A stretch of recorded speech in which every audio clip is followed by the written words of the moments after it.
Cloud9 fans, do I have to say anything? Do I really? I will. You won't know when it's coming, but I will. Let's start with the Flyquest versus Team Liquid series that happened this past weekend. And unfortunately for many, the Flyquest hype train has come to an end. However, you shouldn't be disappointed. The reality of this Flyquest squad is that the fact that they were even contending with the top 3 teams in the league right now this early on is a really good sign. This squad is set up for a ton of success going into the future. Yes, it didn't work out the split, but it is noticeably better in form than it was in lock-in. And I feel like that is only going to continue into summer. The drafts cooked a little bit far towards the end, but overall, you should leave this split very happy. Like, I'm not saying, obviously, missing an international event sucks. I'm not denying that. But with expectations where they are, where they were for the beginning of the year, you're right on pace. You're right where you want to be. So you should be proud of this squad and the boys that are. On Team Liquid side, we finally got the versions of Quid and Morgan that we've been waiting to see show up from the jump. This squad looked night and day different than what we saw not only the week prior, but the rest of the split. And if this is the form that we're going to see them take for the remainder of playoffs, things are going to be very, very interesting. And I do want to use this moment to tee up that, yes, I did have a conversation with Morgan yesterday after the series, after they got back to the Team Liquid Alienware facility. That'll be included in the harbor on Wednesday. So a lot to look forward to in the upcoming week. It was a pretty fun conversation, all done in English, that he was trying to do for the first time. I don't know if he's given a full extended interview in English before. Ben, the content guy, just let me know that if we need any help with translation, he could hop in. We went through the entire thing perfectly fine. I had to clarify a few questions because how I talk can be very fast. I understand I'm East Coast, New York, and I speed through a lot. But I hope you all enjoy that interview when it comes because it was a lot of fun to do. For Team Liquid, this secures their spot in Arizona at LCS Finals, which will be happening this upcoming weekend. They have to run the full gauntlet, which has been a benefit to many teams over the past 3 years since this format has been adopted. Will it work out this time? Who knows? Lion looks pretty tough. The one thing you absolutely do have to credit Flyquest, though, again, is their drafting, which now seems to be bleeding over into Europe, where G2 took home yet another domestic title. And you're running out of things to say when it comes to Caps in this G2 squad. Look, what I'm about to say does not diminish their titles in any way, shape, or form. Obviously, other people have to beat them to be able to earn the right to say that you are contending for the top teams in Europe.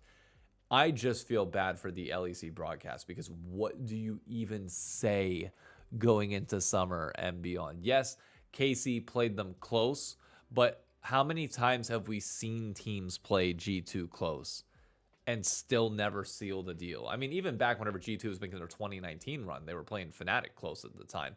But all that matters is whether you can get over the finish line. And it's so rare to see anybody beat G2. I think K-Corp can level up as time goes on, hopefully. But for now, at least, G2 continues to be king. And that is off the back of the Gnosis 5th pick, which apparently is breaking containment and going international now as well.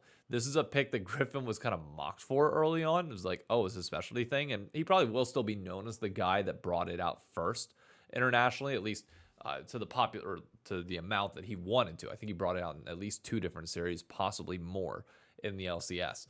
This will be a pick that we're going to see internationally as well. I'm not sure how it'll fare against the Korean teams who do a much better job of playing the early game, so it'll prevent the champion from scaling as much. Maybe actually the LCK teams will break it out, because if we don't have the ability to shut them down, then maybe it's just a super OP pick for them. Either way, G2 going into MSI as the first seed from Europe, going directly into the bracket stage. K-Corp going in the play-in stage, which notably will face off against the second seed from the LCS, the second seed from the LCK, and the second seed from the LCP. So we're still waiting to find out 2 of the remaining teams there for the LCP. I forget which team is. I'll put it on screen real quick. That's the team that is going to be the second seed there. I'll do more research and actually look into them during the offseason, or during the time between MSI. For now, at least, that's all you need to know. For Koi, after the conversations around Jojo Pune this week and the fine and beyond, to come out and just deliver an absolute dud against KC. Now, personally, I think it's a lot of KC stepping up and leveling up consistently throughout the course of the split, going into playoffs, and now that's what allowed them to go to a 5-game series against G2. However, for Koi to what feels like completely break their mental after losing what was a very close series in the first time around in the upper bracket, to then getting 3-0 swept and not looking particularly good, and Jojo Pune and Mirwin just looking terrible. What do you say? There's a lot of MKoi fans asking for Mirwin to be replaced. I think we've seen a similar result from Koi now, enough to know that I'm not sure an additional ceiling will be hit here. Personally, I wouldn't be opposed to that change, but I know others are going to be like, okay, going into summer, if you're already close to top 3, that's beyond risky to make a trade or make something happen there, but I think it could be worth it for them. Offer the kitchen sink. But it's hard because, like, unlike the NFL, you don't have draft picks that you can trade here. You don't have resources at your disposal other than just money, but even then, nobody really has money much anymore, and Koi's financial statements are probably ain't doing all that well. So, I don't know. We'll see. Koi's got some stuff to figure out. But hey, at least we got an American over in Europe, in Busio, going to represent Europe. So, we're still seeing representation over there. Cool. On to the LCK, where the lower portion of the gauntlet was completed, and DK smashing the first round, only to get reverse swept in the most crazy way possible against KT Rolster, who KT will now go on to face Gen G in the series that will qualify them to face the loser of HLE versus T1 to go to MSI. KT was down not only 0-2 in their series, but also 10k gold in game 4 with Baron on the other side, or on D plus Kia. And then you also were down 5k in game 5 with a Baroned up D plus Kia and still won. I think this is the right time, in my opinion, to have the conversation around CV Max, who I know a lot of people were focusing on individual players within D plus Kia, and I'm not going to sway that in any particular way. I do agree there's some changes that probably should be made there. However, CV Max has a long history now of these issues popping up for his team and quick mental crumbles happening across a wide iteration of rosters, to the point where I'm looking at this saying, I just don't think he's ever going to be the guy to get you over the hurdle. And I don't know what's different about his coaching style compared to others, because back whenever we were having this conversation around like, oh, him yelling is normal in the locker room culture, which I get to a certain extent, but there's a line that you have to be careful of. There's a way of going about things that, while yes, fine for locker room culture, if it's not going to help you win and not going to elevate players beyond the level that you expect them to be. I mean, look at KT's performance last year, given the expectations we have for them. That's an overperformance. That's something that we've never seen from a CV Max roster. I would also compare this to the Knicks. Okay, Tibbs last year, similar roster to what exists now. What has New York and the Knicks 2-0 in the NBA Finals against San Antonio, playing tomorrow at the Garden, which, by the way, is going to be absolutely incredible here in New York. Like, tomorrow might be one of the best days of all time, I swear to God. But Tibbs was not the guy to get it done. Okay, the way he constructed the roster, the way he would burn out his players and not utilize his bench and just not utilize the tools that were available to him to eventually get them over the hurdle, was why they had to make a coaching change, because they knew their ceiling was probably going to be limited with him, even if the pieces around you are enough to go on and win it all. I think a similar thing with CV Max is going to happen here, that he might be great at setting up systems. He might be great at getting these players on the cusp of making big moments in the space. But I don't know if he's ever going to be the guy to get you over the hurdle. I just genuinely don't. Like, we've seen enough evidence of this now that it's like, good luck. I mean, you can stick with him, you can keep trying it out, fine. But like, the results speak for themselves. Congrats to KT. The roller coaster always seems to keep going on. But do I see them beating Gen G? No. No, I don't. My prediction for the LCK this upcoming weekend, which, by the way, games will be on Friday, Saturday, and Sunday over in Korea as they play the entire thing in front of a crowd. I'm predicting Gen G to beat KT. I'm predicting Hanwha Life to get the better of T1, and then T1 to beat Gen G in the gauntlet to qualify for MSI, which would be a massive upset, I think, for most people. Even if Gen G's form isn't great right now, there's always this expectation that when playoffs come, Gen G will get the better of T1.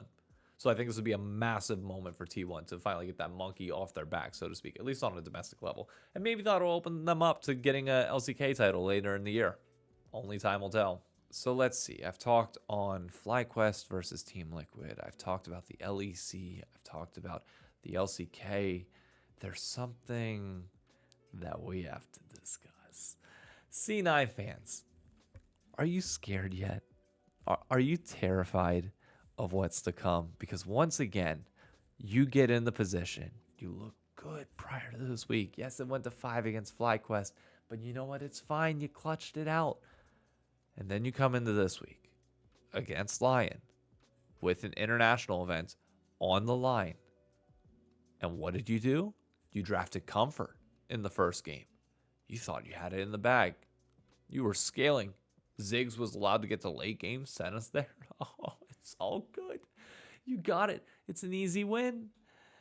And what happened? Oh, Inspired made Blabber his bitch. Yeah. What happened in game 2? Oh, you're telling me in game 1, Dokla played well, and then game 2, he did it again? Dokla, the man who they had to bring in Castle to try and get him in playoff form earlier on in the year, but now it's naturally playoffs. Castle, sorry, brother, you're going to be stuck on the bench this entire season. I hope whatever team you go to after this, good luck. Have fun. You ain't starting on Lion, unfortunately. But you're telling me that Dokla was getting the better of Thanatos, the guy that everybody's sitting here saying, yes, he's head and shoulders, like the farthest gap between him and the second best top laner in the league. Dokla's getting the better of you consistently. Under the bright lights, you're melting again. Oh, that spells problems. Because you want to know what comes next? You play us. In case you haven't been paying attention, when you play my teams, you've been losing in these international qualifiers for 3 straight years now. And if you think that this time around is going to be any different, as Quid returns in the form, Morgan stepping up, so that gap that you had in top lane ain't going to exist as much anymore. Oh, you're in trouble. Bot lane, I mean, you just got manhandled by Berserker. That Misfortune, I got to show this clip. I'm sorry, it's just insane. Already starting up the Drake, both top laners contesting one another down here in the bottom part of the map. As Lion steps forward, Saint isn't here yet. Another nice accelerated shock blast coming in from Inspired. Thanatos walks over, Dokla's ready to TP. C9 full says it, Inspired's about to die. Beautiful kill coming in as C9 already find the enemy jungler. They're gonna secure themselves the soul. Oh, it's a massive bullet time! Everybody is caught in the MF ulti! And Berserker guns them down! Misfortune is one of those picks I feel like rarely works out nowadays in pro play because like it just gets behind a little bit, or the setup for these big ultimates doesn't happen as much anymore. You let that happen. Sven dying in the 1v1 to him in bot side. Oh, this squad's rattled. Oh, they're so rattled. I mean, I'm assuming TL will probably scrim Lion this week. Obviously, they're not going to scrim C9. I think Lion will probably find TL to be a better scrim partner, I'd imagine. I don't know who else is going to be there. Somebody's going to get screwed. Because, again, there's only 3 teams going this weekend. If somebody else is around, great. But I'd imagine Flyquest players might be taking a break for a little bit before they go over to boot camps. I don't know who's going to get cucked in scrims here. I'd imagine it's going to be C9 out of anybody. But good luck. That's all I can say. I'm going to be annoying this week. I'm just warning you now. You are going to hate me, as you probably already do by the end of this week. But if you can sit here with a dead straight face and tell me that you're not shitting your pants, then I know I've met one of the best liars that I've ever seen. Because you guys are not going to be favored going into this matchup, which is shocking. But like we all can read the room now. You are in this familiar position that you have dropped the ball so many times on with this version of the roster, or like this core, that you're in trouble. You're in trouble. I'm telling you that now. Start getting yourself ready. And I already saw Marn saying Jack needs to sell C9. Like, I'm seeing the fabric of panic start to weave itself in. It's juicy. It's glorious. And I'm going to be feasting on it all week. For Team Liquid fans, I will put this warning out there. You need to be respectful. Like, I will bait, I will banter. There's a line that you cannot cross. I'm just making that clear before any of you see me and try to follow suit. Don't be going into their spaces. Don't go into like the C9 Discord and Reddit and beyond and try and bait there. You like, if you want to do anything, you do it on Twitter. You do it in the public settings, not their home. Okay, just drawing those ground lines now for TL fans that might want to do that. So Twitter, have at it, but you let them have their space, mostly because they're going to need it. Oh, they're going to need it so bad. Anyways, I know it's only 4 headlines, but the 5th one I do want to take not necessarily more serious, but like it is a more serious conversation to be had, as a lot of people are upset with the amount of LCS teams that are not showing Pride during Pride Month. And a lot of that is likely due to the Saudi influence in EWC. We saw that happen with the documentary last year where TL had their jerseys with like the rainbow TL horse on it, which I think they had to like take away, or like the scenes were cut from the documentary that was dealing with EWC. Look, it's very clear the money coming in is kind of like limited all this. That said, I've held this belief prior to all this. First and foremost, happy Pride to those that celebrate. If you are uninformed or uneducated on what Pride Month is or what this is all about, be sure to just do a little bit of research. Challenge your perspectives at all time and reach out to friends and family who might be a part of the LGBTQ community, not only to learn, but just to support them at all times as they push for inclusion and equality. But what I would say is don't rely on companies, and don't like sit here and overly like freak out about whether companies are posting about Pride or not. I know it is a massive plus to have representation, but we don't want to put so much stock and worth into these companies that have historically let us all down in general and are very self-serving. Okay. A lot of companies, when they are talking about Pride, are doing it to try and profit off of you. So just keep that in mind. I'm not saying they shouldn't post. Obviously, it'd be great if they did and it would support the community, but just be weary of it. I this whole month, I just can't stand whenever people like, oh, we're just going to change our logo to rainbow and talk about this for 1 month and then just ignore it for the other 11. It's like, yes, it raises some awareness, but you could be doing more throughout the year. All this to say, again, happy Pride. And if you're coming to New York City for Worlds, by the way, pregame in a gay bar. Genuinely, they are freaking incredible. And it's $4 shots and $5 frozen drinks. And I promise you, the gay bars do way more of a percentage of alcohol in your drinks than anywhere else you've ever been to in your life. Their goal is to get you messed up. And it's a fun time. But that's going to be it for me. Again, I've got a pretty big announcement coming tomorrow. That's why this video is out on a Sunday. It's very, very early for me to get this posted. But tomorrow is a very big day for me professionally and personally that I'm excited to share with you all at 10 a.m. Not going to be a normal League of Legends video, but if you don't mind supporting it, I would really, really appreciate it. Plus, it'll help you learn a little bit about me for those of you that might be new around here or don't know what I do for a living. Or if you just think that I sit here in front of a camera and talk all day, that is very, very far from the truth. So I'll see you tomorrow. Thank you for watching. Be sure to subscribe if you haven't done so already. Drop a like on the video, and I'll catch you around. Bye-bye.